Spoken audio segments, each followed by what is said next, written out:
Good morning students. हम आपके संवाद सेतु पुस्तक का पाठ 7 विविध प्रकार के लेखन पढ़ रहे हैं। इससे पहले वाले वीडियो में हमने फीचर लेखन होता क्या है, उसका उद्देश्य क्या है, कैसे लिखा जाता है, इस सब की जानकारी प्राप्त की थी और थोड़ा सा हमने संक्षिप्त रूप से इसके प्रकारों के बारे में भी चर्चा की थी। आज हम फीचर लेखन के विविध प्रकारों के बारे में विस्तार से पढ़ते हैं। फीचर के प्रकार। फीचर पत्रकारिता की एक बहुत ही विस्तृत विधा है। विषयों की विविधता और विस्तार को देखते हुए फीचर को निम्नलिखित प्रमुख श्रेणियों में वर्गीकृत किया जा सकता है, जिसमें से पहला है समाचार फीचर। ऐसे फीचर जिनका संबंध सीधे ही किसी समाचार से होता है उसे समाचार फीचर कहा जाता है। आज अधिसंख्य फीचर समाचार आधारित होते हैं। इसमें लेखक प्रस्तावना में ही मूल समस्या का उल्लेख कलात्मक और कथात्मक ढंग से आरंभ करता है। दैनिक समाचार पत्रों के साथ साथ पत्रिकाओं के लिए भी इस तरह के फीचर आज की ज़रूरत बन चुके हैं। यानी हम ये कह सकते हैं कि समाचार फीचर एक प्रकार का समाचार में छपा हुआ लेख होता है, जिसे किसी भी समाचार पत्र वाले व्यक्ति के द्वारा कलात्मक और कथात्मक ढंग से किया जाता है। जो लेखक होता है वो उसमें बहुत ही कलात्मक और कथात्मक ढंग से उस समाचार का आरंभ करता है, जिसे हम फीचर के रूप में मान सकते हैं। और दैनिक समाचार पत्रों के साथ साथ इन्हें पत्रिकाओं में भी छापा जाता है, क्योंकि ये पढ़ने में थोड़े से रुचिकर और आकर्षक लगते हैं। दूसरा है मानवीय रुचिपरक फीचर। ऐसा माना जाता है कि मानवीय रुचियाँ एक समान नहीं होती। आप भी जानते हैं कि हर व्यक्ति का जो रुचि होती है, हर व्यक्ति की या उसकी हॉबी होती है, वो एक दूसरे से भिन्न या अलग होती है। सामूहिक रूप किसी समुदाय या समाज के सामान्यतः रुचियों और व्यवहार में समानता के कतिपय बिंदु निर्धारित कर लिए जाते हैं। इन्हीं को आधार मानकर मानवीय अभिरुचियों के विभिन्न पहलुओं पर लिखे गए फीचर मानवीय रुचिपरक फीचर कहलाते हैं।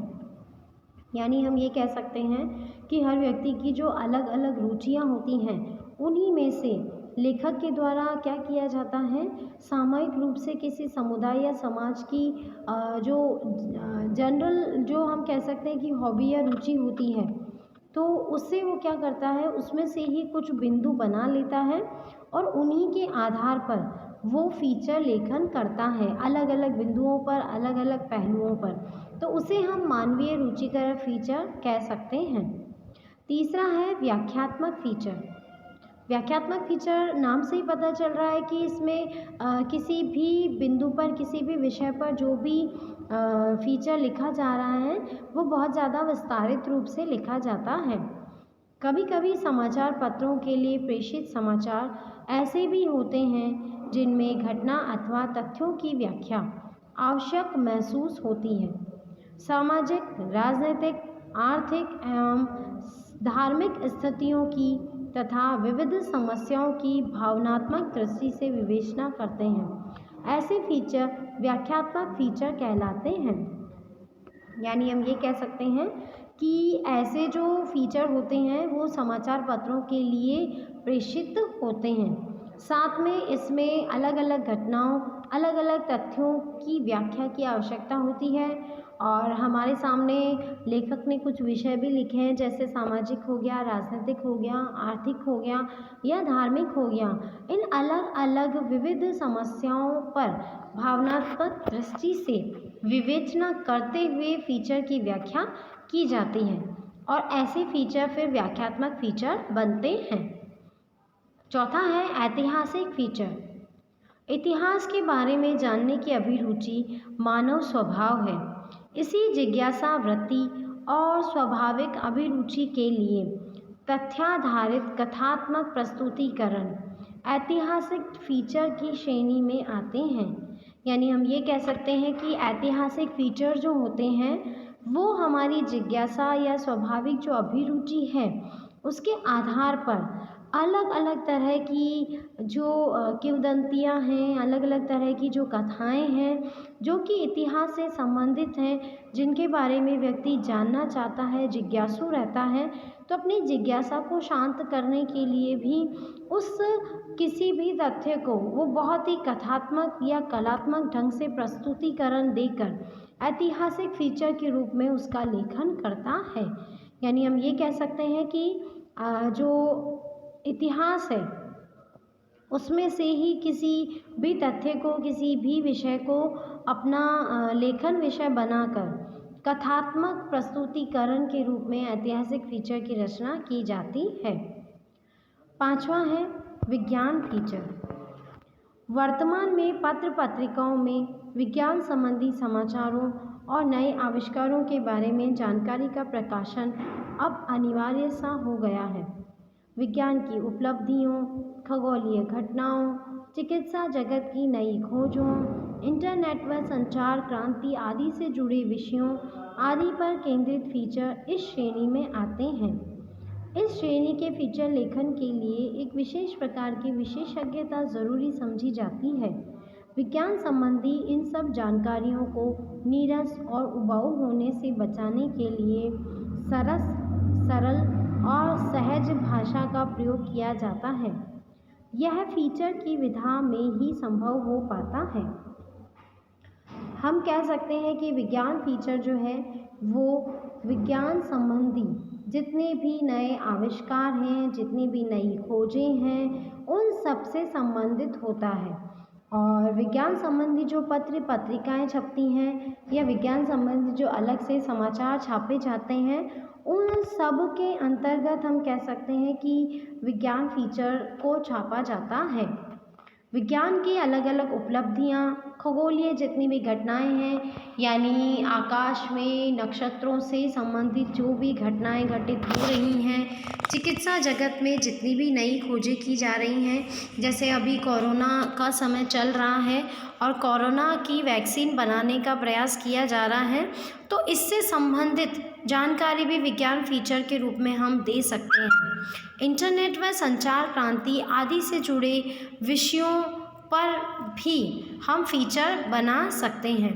इस श्रेणी के फीचर लेखन के लिए लेकिन एक विशेष आवश्यकता पड़ती है, और वो विशेष आवश्यकता है कि एक विशेष प्रकार की विशेषज्ञता इस लेखन के लिए आवश्यक होती है।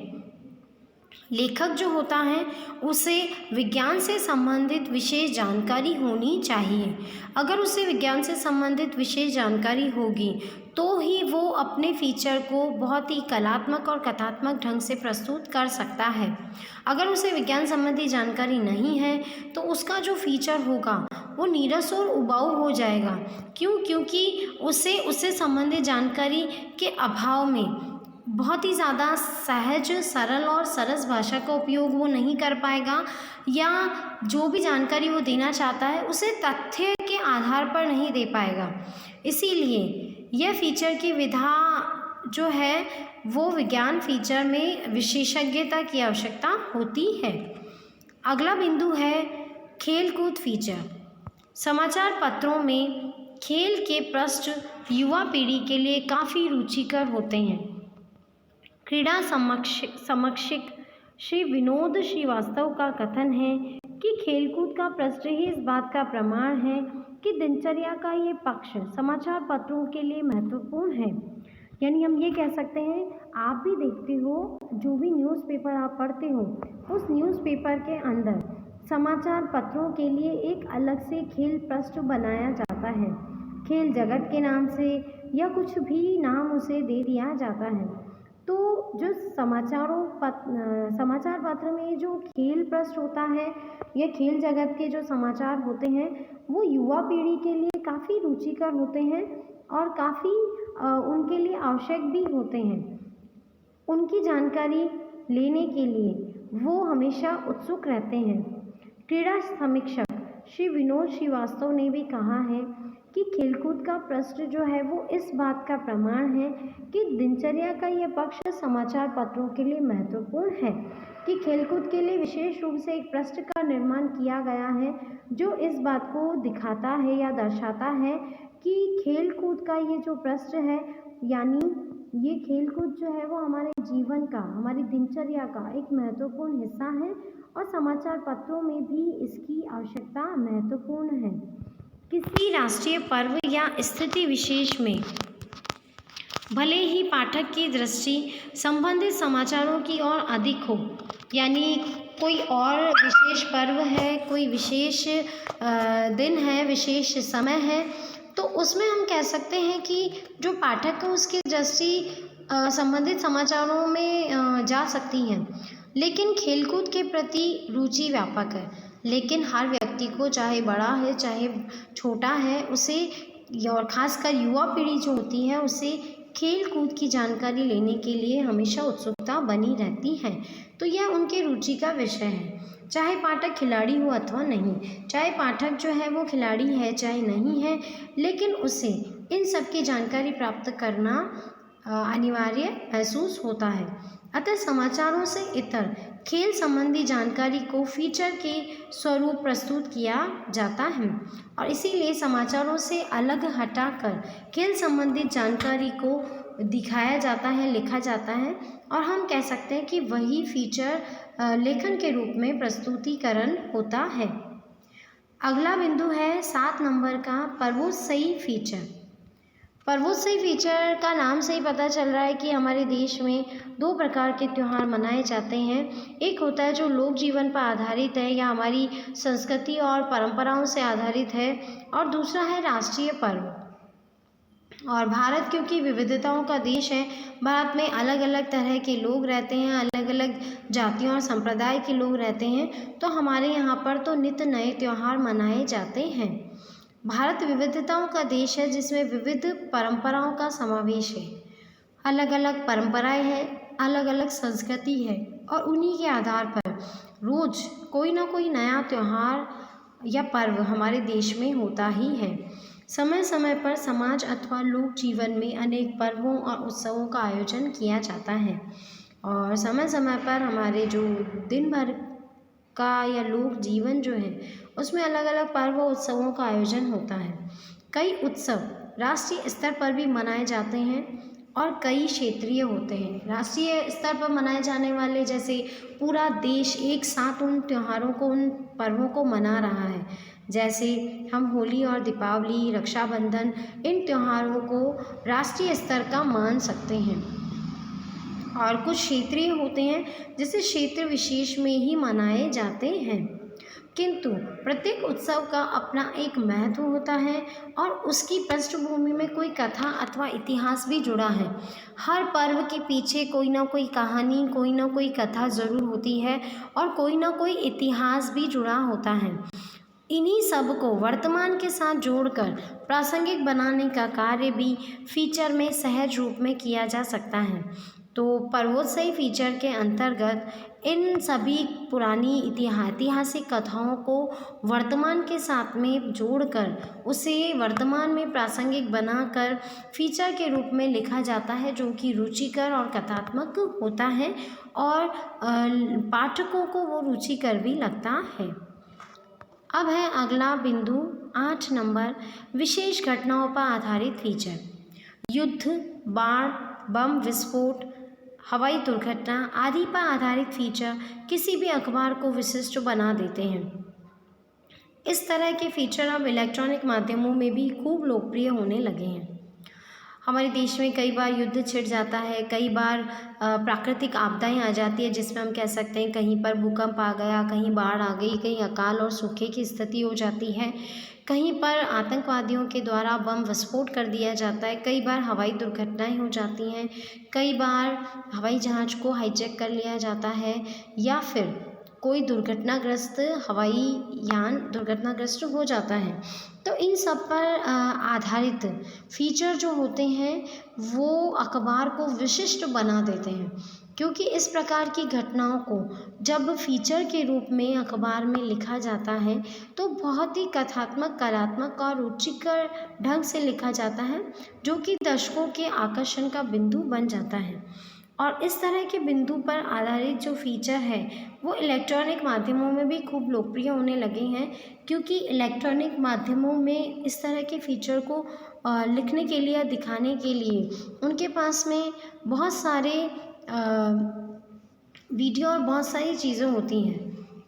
अब अगला बिंदु है 9 पॉइंट है आपका व्यक्तिपरक फीचर। व्यक्तिपरक फीचर का मतलब है ये किसी विशेष व्यक्ति से जुड़ा हुआ है। किसी महत्वपूर्ण व्यक्ति के व्यक्तित्व, कृतित्व या उसकी किसी सामयिक उपलब्धि पर आधारित फीचर इस श्रेणी में आते हैं। यानी हम देखते हैं कि हमारे देश में कई महापुरुष होते हैं, कई लोग ऐसे होते हैं जिन्होंने सामुदायिक रूप से, सामाजिक रूप से कोई विशेष कार्य किया होता है, या कोई विशेष खिलाड़ी है, कोई फिल्मी जगत का विशेष व्यक्तित्व भी हो सकता है। तो इस प्रकार से किसी भी महत्वपूर्ण व्यक्ति के व्यक्तित्व और उसके कृतित्व का मतलब हो गया, व्यक्तित्व का मतलब हो गया उसकी व्यक्तिगत जानकारी, जिसे हम पर्सनल लाइफ कह सकते हैं। जैसे वो कहाँ जन्मा, कहाँ बड़ा हुआ, कहाँ उसने पढ़ाई की, कितनी पढ़ाई की, किस विशेष क्षेत्र में उसकी रुचि थी। और कृतित्व के अंतर्गत हम उन चीज़ों को सम्मिलित करते हैं कि उसने जो विशेष क्षेत्र चुना अपने किसी भी कार्य का, उस क्षेत्र में उसने क्या विशेष योगदान सामाजिक रूप से, सामुदायिक रूप से प्रदान किए, या समाज के लिए उसने अपने क्या योगदान दिए, उसकी क्या क्या उपलब्धियां रही, उसे इन सब चीज़ों के लिए कौन से पुरस्कार प्राप्त हुए, ये सारी जानकारी हम उसके कृतित्व के द्वारा प्राप्त करते हैं। या उसकी किसी सामयिक उपलब्धि, मतलब सिर्फ विशेष तात्कालिक समय पर भी उसे अगर कोई विशेष उपलब्धि प्राप्त हुई हो तो इसमें आधारित फीचर श्रेणी के अंतर्गत आते हैं, जो कि किसी विशेष व्यक्ति को बिंदु बनाकर लिखे जाते हैं। फिर है नंबर 10 खोजपरक अथवा छानबीन पर आधारित फीचर। इस श्रेणी में वे फीचर सम्मिलित हैं जिनके लेखन के लिए विशेष रूप से छानबीन की जाती है, तथ्यों की खोज की जाती है और लोगों से पूछताछ की जाती है। यानी हम ये कह सकते हैं कि इस प्रकार के फीचर लेखन के लिए जो विषय बिंदु आधारित किए जाते हैं वे किसी न किसी विशेष खोज के लिए या विशेष छानबीन पर आधारित विषय को लेकर ही लिखे जाते हैं। नंबर 11 है मनोरंजन फीचर या सांस्कृतिक कार्यक्रमों से संबंधित फीचर। मनोरंजक फीचर में हम ये कह सकते हैं कि इस तरह की फीचर काफ़ी लोकप्रिय माने जाते हैं, क्योंकि ये सीधे किसी न किसी विषय से मनोरंजन के द्वारा जुड़े हुए होते हैं। इस तरह के फीचर भी लोकप्रिय माने जाते हैं क्योंकि ये सभी विषय मनोरंजन से सीधे साधे जुड़े हुए होते हैं। फिल्म तो अपने आप में फीचर की ही एक विधा है, यानी फिल्म की जो स्क्रिप्ट होती है, जिसे आप थीम भी कहते हो, जिसे आप स्टोरी भी कहते हो, वो अपने आप में एक फीचर ही है, मनोरंजक फीचर। सांस्कृतिक कार्यक्रमों और उत्सवों पर आधारित फीचर भी पाठकों और दर्शकों द्वारा पसंद किए जाते हैं। किसी विशेष अवसर पर सांस्कृतिक कार्यक्रमों का आयोजन किया जाता है, किसी विशेष उत्सव पर कार्यक्रमों का आयोजित किया जाता है, तो उनको भी फीचर के माध्यम से, मनोरंजक या सांस्कृतिक फीचर के माध्यम से लिखा जाता है, जो कि पाठकों या दर्शकों के द्वारा बहुत पसंद किए जाते हैं। जैसे कोई विशेष मेला हो गया, जैसे हमारे यहाँ अजमेर में पुष्कर फेयर लगता है, तो पुष्कर फेयर में अलग अलग तरह के लोग आते हैं। उसमें भारतीय संस्कृति तो नज़र आती ही है, साथ में विदेशी लोगों के लिए भी बहुत ज़्यादा आकर्षण के बहुत सारे विषय होते हैं, बहुत सारी चीज़ें होती हैं, बहुत रंग बिरंगी चीज़ें वहाँ मिलती हैं और पशु मेला भी लगता है। तो इस तरह के और वहाँ पे अलग अलग सांस्कृतिक कार्यक्रम प्रस्तुत किए जाते हैं, जहाँ पर अलग अलग तरह के कलाकारों को, जो कि बाहर से आते हैं, जो कि बहुत ज़्यादा प्रसिद्ध भी होते हैं, तो लोग उन्हें देखने के लिए वहाँ पर जाते हैं, उन्हें सुनने के लिए वहाँ जाते हैं। तो इस तरह के सांस्कृतिक कार्यक्रम जो होते हैं, जो कि विशेष मेले या विशेष उत्सवों पर आयोजित किए जाते हैं, तो उनके बारे में जब जानकारी दी जाती है तो उस तरह के फीचर मनोरंजक फीचर कहलाते हैं, और वो सब लोगों के लिए बहुत ज़्यादा आकर्षण का बिंदु होते हैं। तो पाठकों और दर्शकों के द्वारा बहुत ज़्यादा पसंद भी किए जाते हैं। नंबर 12 पर है जन रुचि के विषयों पर आधारित फीचर। अब जन रुचि के विषयों का मतलब हो गया जो कि सामान्य लोगों के द्वारा पसंद किए जाते हैं, और सामान्य लोगों में हम हमारे पाठकों और दर्शकों को सम्मिलित कर सकते हैं। इस तरह के फीचर स्थानीय पाठक अथवा दर्शकों की रुचि को देखते हुए लिखे जाते हैं। स्थानीय समस्याओं, महंगाई, सामाजिक विषयों आदि पर केंद्रित फीचर इस श्रेणी में आते हैं। यानी हम ये कह सकते हैं कि इस प्रकार के फीचर जो होते हैं वो किसी भी क्षेत्र विशेष में, स्थान विशेष की समस्याओं या कोई ऐसा विषय जो कि सभी के लिए उपयोगी है, जैसे महंगाई हो गई, बेरोज़गारी हो गई, तो इस तरह के, या फिर सामाजिक विषय हो गया, कोई सामाजिक समस्या हो गई, उसको लेकर जब फीचर लिखा जाता है तो इस तरह के फीचर जन रुचि के विषयों पर आधारित फीचर के अंतर्गत सम्मिलित किए जाते हैं। नंबर 13 है फ़ोटो फीचर। फीचर एक और लोकप्रिय विधा है फ़ोटो फीचर। इसके तहत एक विषय पर आधारित विविध आयामों के साथ ली गई अनेक तस्वीरों का प्रयोग कर संक्षिप्त में उनका परिचय देकर संपूर्ण कहानी वर्णित की जा सकती है। वर्तमान में पत्रिकाओं में इस तरह का प्रयोग व्यापक स्तर पर हो रहा है।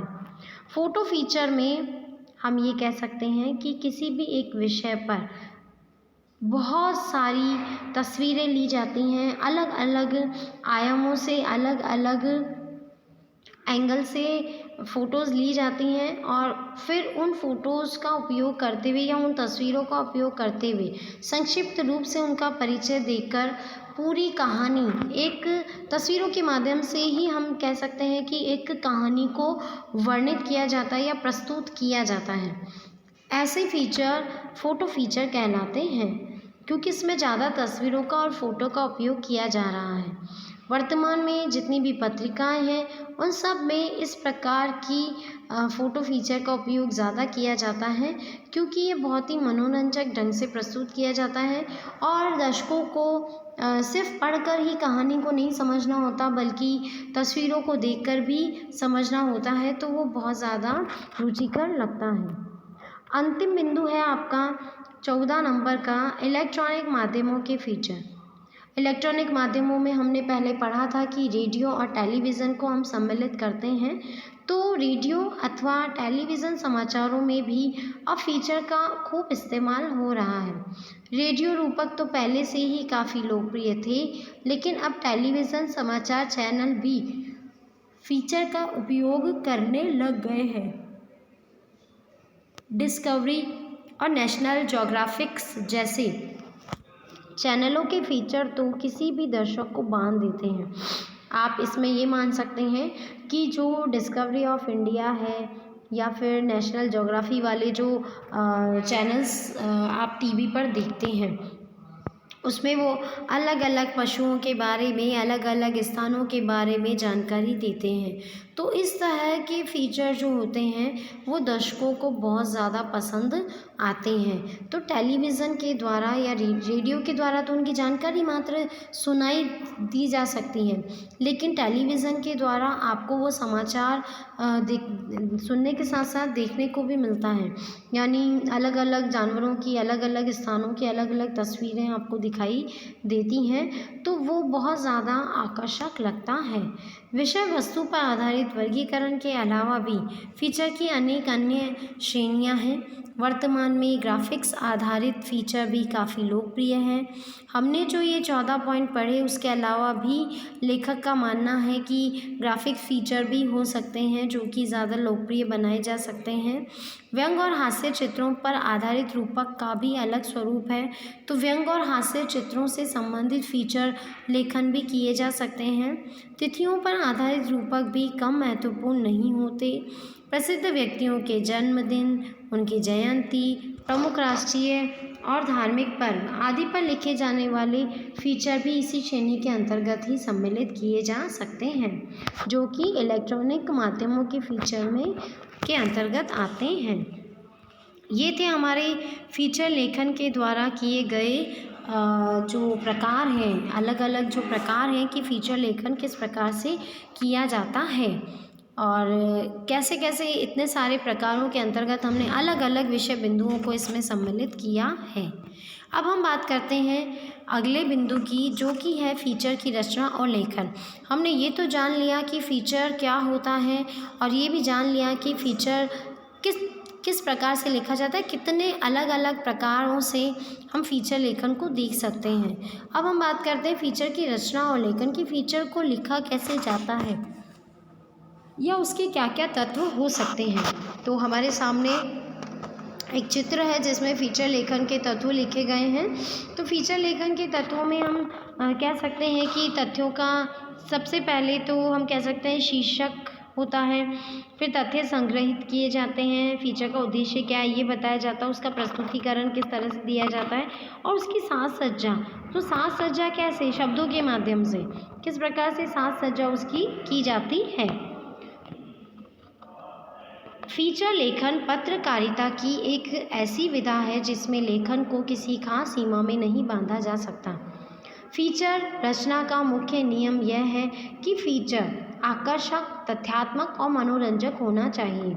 यानी हम ये कह सकते हैं कि फीचर लेखन जो है उसमें ये 3 बातें तो होना आवश्यक है, आकर्षण, तथ्यात्मक और मनोरंजक। मोटे तौर पर फीचर लेखन के लिए 5 मुख्य बातों का ध्यान रखा जाता है, जिसमें है शब्दों का संग्रह, फीचर का उद्देश्य, प्रस्तुतिकरण, शीर्षक और साज सज्जा। सबसे पहला बिंदु है शब्दों का संग्रह।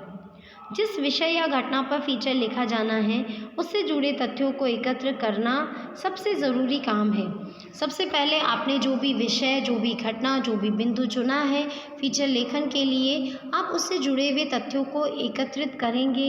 ये सबसे पहले ज़रूरी काम होता है, क्योंकि उसके माध्यम से ही आप किसी भी फीचर को बिल्कुल अच्छे से एक सीक्वेंस में बता सकते हो। जितनी अधिक जानकारी होगी फीचर उतना ही उपयोगी और रोचक बनेगा, और आपके पास में जितनी जानकारी होगी, जितनी फ़ोटोज़ होंगी, जितनी विस्तृत जानकारी आपको प्राप्त होगी उस विशेष विषय पर, उतना ही आपका फीचर जो है वो उपयोगी भी बनेगा और रुचिकर भी लगेगा। तथ्यों के संग्रह में इस बात का भी खास ध्यान रखा जाना चाहिए कि तथ्य मूल स्रोत से जुटाए जाएं और यह एकदम सही हो। और जब हम तथ्य इकट्ठे कर रहे हैं, यानी फैक्ट जो है उस विषय या घटना के बारे में इकट्ठे किए जा रहे हैं, एकत्रित किए जा रहे हैं, तो एक विशेष बात होती है ध्यान रखने की कि हमें जितने भी तथ्य जुटाने हैं वो मूल स्रोत से जुटाएं और वह एकदम सही हो, यानी फेक न्यूज़ ना हो।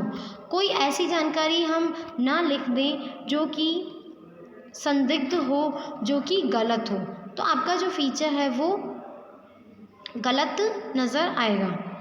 दूसरा है फीचर का उद्देश्य। फीचर लेखन का दूसरा महत्वपूर्ण बिंदु फीचर के उद्देश्य का निर्धारण है। आप जो भी फीचर लिख रहे हैं तो निरुद्देश्य फीचर नहीं होना चाहिए। जो फीचर लिखा जा रहा है उसके पीछे कोई ना कोई उद्देश्य निर्धारित होना चाहिए। किसी भी घटना या विषय पर लिखे जाने वाले फीचर का कोई ना कोई उद्देश्य तय किए बिना फीचर लेखन स्पष्ट नहीं हो सकता। यानी आपको अगर खुद ही नहीं पता है कि आप किस उद्देश्य से उस फीचर की रचना कर रहे हैं, तो फिर आपका फीचर लेखन जो है वो उतना स्पष्ट और रुचिकर नहीं हो पाएगा। उसमें कुछ ना कुछ अधूरापन लगेगा, उसमें संपूर्णता नज़र नहीं आएगी। तीसरा बिंदु है प्रस्तुतिकरण। फीचर लेखन का ये अत्यंत महत्वपूर्ण पक्ष है। फीचर लेखन में इस बात का खास ध्यान रखा जाना चाहिए कि फीचर मनोरंजक हो, उस सरस और सरल भाषा में सहज ढंग से प्रस्तुत किया जाए। प्रस्तुतिकरण, जिसे हम प्रेजेंटेशन कहते हैं, चाहे फीचर आप इलेक्ट्रॉनिक मीडिया के लिए यानी रेडियो और टेलीविज़न के लिए कर रहे हैं, चाहे आप समाचार पत्र या किसी विशेष पत्रिका के लिए फीचर लेखन कर रहे हैं, उसमें सबसे महत्वपूर्ण आपका प्रस्तुतिकरण होता है, प्रेजेंटेशन होता है। आपको भी कहा जाता है कि जब आप किसी प्रश्न का उत्तर देते हैं तो उसमें आपका जो प्रेजेंटेशन है, आपका जो प्रस्तुतिकरण है, वो बहुत विशेष होना चाहिए, क्योंकि उसी विशेषता के पीछे ही आपको उसके लिए मार्क्स मिलते हैं। इसी प्रकार से फीचर जो है वो भी तभी पसंद किया जाएगा, तभी आकर्षक होगा, तभी लोगों के द्वारा सराहा जाएगा जब उसमें इस विशेष बात का ध्यान रखा जाएगा कि फीचर मनोरंजक भी हो और उसे सरल और सहज भाषा में प्रस्तुत किया जाए, ताकि दर्शकों के लिए वो आकर्षण बने। चौथा है शीर्षक तथा आमुख। किसी अच्छे समाचार की तरह ही अच्छे फीचर का शीर्षक और आमुख भी उपयुक्त ढंग से लिखा जाना चाहिए। अच्छे फीचर की विशेषता यह होनी चाहिए कि वह पाठक को आकृष्ट भी करे और पाठक में विषय के प्रति जिज्ञासा भी पैदा करे और सार्थक भी हो। यानी जो भी शीर्षक आपने किसी भी घटना या किसी भी फीचर के लिए चुना है, तो वो ऐसा होना चाहिए कि नाम पढ़कर ही, यानी शीर्षक पढ़कर ही पाठक उसकी ओर आकृष्ट हो जाए, और जब पाठक उसे पढ़े या पढ़ने से पहले उसके मन में बहुत सारी जिज्ञासा पैदा कर दे, और वो जिज्ञासा सार्थक भी होनी चाहिए। यानी जो आपने किसी भी घटना या किसी भी तथ्य को प्रस्तुत करने के लिए जो शीर्षक अपने लेखन का, फीचर का चुना है, उसमें पूरी तरीके से सार्थकता नज़र आए। जो विषय है, विषय का शीर्षक है, उससे संबंधित जानकारी उस पूरे फीचर में नज़र आनी चाहिए। अंतिम है 5 नंबर पर साज सज्जा। साज सज्जा का मतलब है सजावट। लेखन तब तक पूरा नहीं होता जब तक उसकी पर्याप्त साज सज्जा की तैयारी पूरी न हो जाए।